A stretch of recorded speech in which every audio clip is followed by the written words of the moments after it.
বিপিএলের নতুন আসরের আগে ঘনীভূত হচ্ছে চিটাগং কিংস বিতর্ক।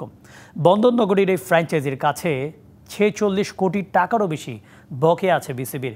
বছরের পর বছর আরবিট্রেশন ও আইনি লড়াই চললেও কোনো সুরাহাই হয়নি। সম্প্রতি দলটির কর্ণধার সামির চৌধুরীর কাছে আনুষ্ঠানিকভাবে দাবিনামা পাঠিয়েছে বিসিবি। আইনি নোটিশে বলা হয়েছে সামির কাদেরকে পরিশোধ করতে হবে ৩৭,৮২,১৫৬ মার্কিন ডলার। বিপিএলে বিতর্ক নতুন কিছু নয়। আসরের পর আসর নানা বিতর্ক বারবার কলুষিত করেছে বিপিএলকে। নতুন বিপিএলের আগে সব সমস্যার সমাধানের চেষ্টায় বিসিবি, তবে কিছু সমস্যার সমাধানও যেন বড্ড কঠিন, যার সাথে জড়িয়ে সামির কাদের চৌধুরীর চিটাগং কিংস। ১-২ কোটি নয়, চিটাগং কিংসের কাছে বিসিবির পাওনা ৪৬ কোটি টাকারও বেশি। ২০১২-২০১৩ বিপিএলে ক্রিকেটারদের যে অর্থ বকেয়া ছিল সবকিছুই পরিশোধ করেছিল বিসিবি। এরপর বারবার টাকা ফেরতের দাবি জানালেও তার কোনো সদুত্তর পায়নি ক্রিকেট বোর্ড। ১০ বার আইনি নোটিশ দেওয়ার পরও কোনো সুরাহা হয়নি।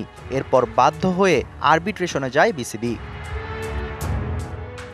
শুধু চিটাগং কিংস নয়, ঢাকা গ্ল্যাডিয়েটর্স, বরিশাল বুলস ও খুলনা টাইগার্সের কাছেও বকেয়া আছে বিসিবির। উল্টো এই প্রক্রিয়ায় বছরের পর বছর মোটা অঙ্কের টাকা খরচ করতে হচ্ছে ক্রিকেট বোর্ডকে।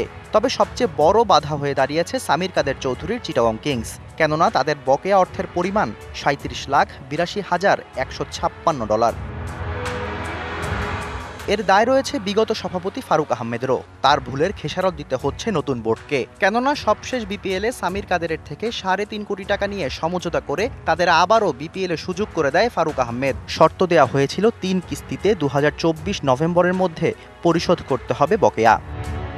তবে সেই প্রতিশ্রুতি ভঙ্গ তো করেছেনই সামির কাদের। উল্টো সবশেষ বিপিএলও ক্রিকেটারদের পারিশ্রমিক না দিয়ে নতুন ইস্যুর জন্ম দিয়েছে তারা।